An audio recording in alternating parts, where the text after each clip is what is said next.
For visual tags, make sure the black clip is in your red Universal Total Tagger. To load the tag, depress the spring clip and insert the female tag into the jaw of the tagger.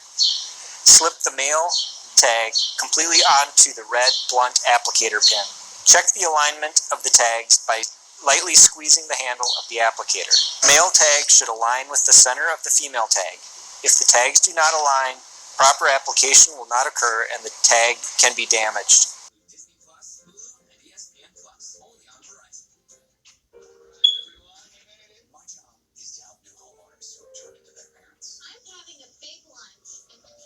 For RFID tags, the black clip should be removed from the red Universal Total Tagger. Press the spring clip and insert the female RFID tag. Make sure the raised portion of the RFID tag, which includes the transponder, fits into the open portion of the jaw. The arrow on the back of the RFID tag should point outward. Slip the male tag completely onto the red blunt applicator pin. Lightly squeeze the handle of the tagger to check the alignment of the male and female tags. The male tag should align with the center of the female tag. If the tags do not align, proper application will not occur and the tag can be damaged. I love this big board. Oh, yeah. Oh, yeah. It's a That's why big you came move back. at an office that could change the way a lot of Americans work. A tech company in Wisconsin is offering to implant tiny microchips into its employees. Not just the chips could allow people to unlock office doors, make purchases. Rebecca, come on here. So many questions about this, Robin and Michael. Good morning.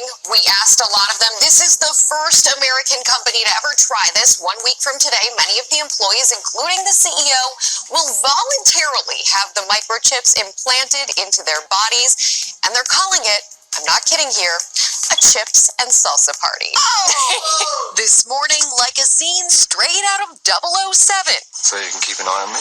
Employees at one Wisconsin tech company, 3 Square Market, willingly making that fantasy a reality, implanting their own bodies with microchips. What did the employees say when you brought this idea to them? Half of them actually within 5 seconds says yes. CEO Todd Westby, along with 50 of his 80 colleagues, even his wife and kids, preparing to implant these chips, the size of a grain of rice, between their forefingers and thumbs, so they can do everything from buy snacks in the break room to log in the morning to unlocking doors with just the swipe of a hand. What did it take to persuade the holdouts? Basically, we had to explain to them there's no tracking of the information. It's not GPS or anything like that. The radio frequency technology in the devices, approved by the FDA, will be inserted with a small needle by a licensed technician. Some internet experts warn that the convenience could come at a cost. Many things start off with the best of intentions, but sometimes intentions turn. We've survived thousands of years as a species without being microchipped. Is there any particular need to do it now? Participation is optional, and some are holding out. There's always the fear of infection, so it's the unknown right now. But many are excited to give the new technology a try. I think it's kind of cool. Just pop it up there and it'll work. Just pop it up there. It's that simple. So to give you a sense, here's a grain of rice. The chips will be inserted like this grain of rice right here between your thumb and your forefinger. And most of the employees have opted in. It is voluntary. One size fits all, I guess. Now, what happens if you get the implant and then you're like, I don't want this anymore? So they told me, in case this happens, you pop it out. You literally push it out the way you would push a splinter out of your hand. Yes. Okay. Are you on board? No. Eventually, what we'll have to have is certificates of who's a recovered person, who's a vaccinated person, because you don't want people moving around the world where you'll have some countries that won't have it under control, sadly.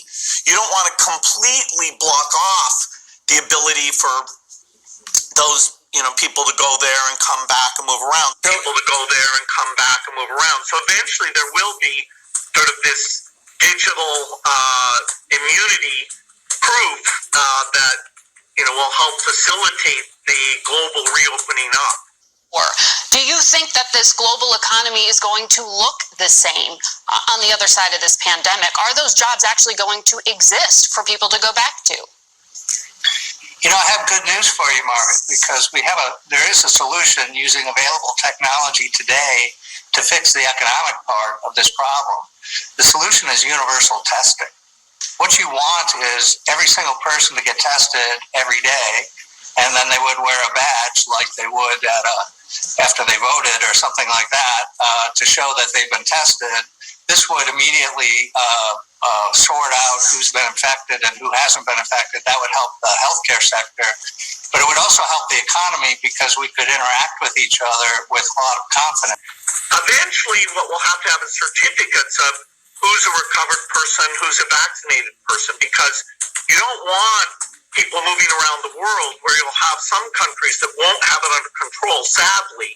You don't want to completely block off the ability for those, people to go there and come back and move around. So eventually there will be sort of this digital immunity proof that, will help facilitate the global reopening. And the whole agenda is to create a one world government where everybody has an RFID chip implanted in them. All money is to be in those chips, right? There'll be no more cash. And this is giving me straight from Rockefeller himself. This is what they want to accomplish. And all money will be in your chips. And so instead of having cash, anytime you have money in your chip, they can take out whatever they want to take out whenever they want to. If they say you owe us this much money in taxes, they just deduct it out of your chip digitally. Total control. Total control. And if you're like me or you, and you're protesting what they're doing, they can just turn off your chip. And you have nothing. You can't buy food. You can't do anything. It's total control of the people. Shalom. I want to start off by giving all praises, honor, and glory to Yahweh, Bahashem Yahushua, Bahashem Rakakwadash, double honors to the apostles and elders of Great Millstone who taught me his truth, and salutations to the elect scattered abroad throughout the four corners of the earth. My name is Amor Gabar, back with another lesson. Lord willing to edify and to feed the lambs of Yahweh Bahashem Yahushua through the Holy Spirit, Rakakwadash. Lord willing, this is an edifying lesson, straight to the point. Now, in the intro, I showed you a series of videos pertaining to, let's say a stamp, all right, or a stamp of ownership. Because in the very beginning, you see cows they're not getting branded. Some cattle get branded with a hot iron, and some cattle get, tags.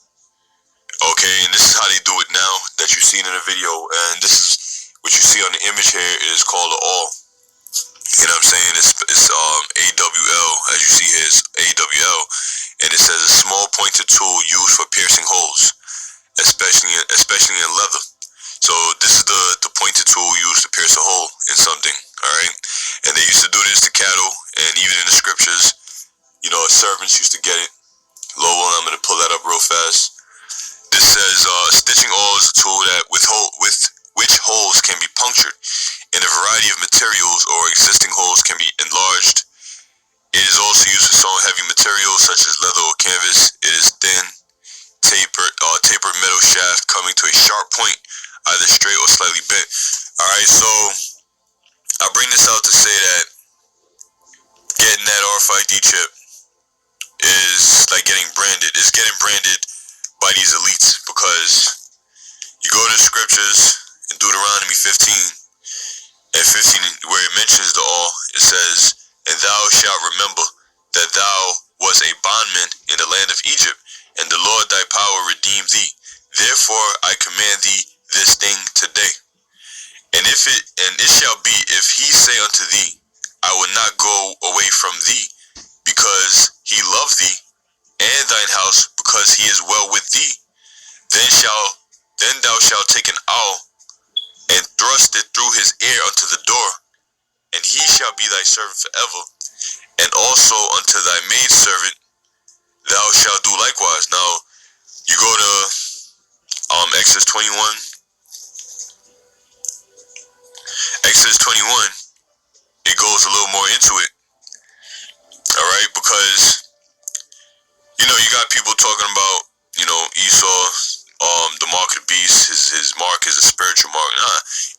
mark is a physical mark.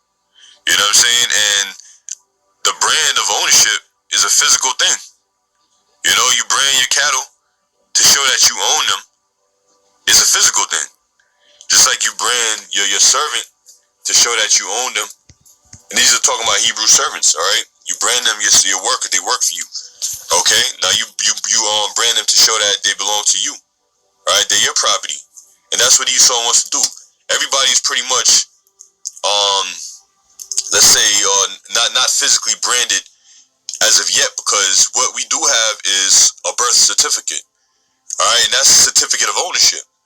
That the state owns you, that these elites, they own you. Okay, now they wanna physically brand you in your flesh by the way of that RFID microchip. All right, this is Exodus 21:1. Now these are the judgments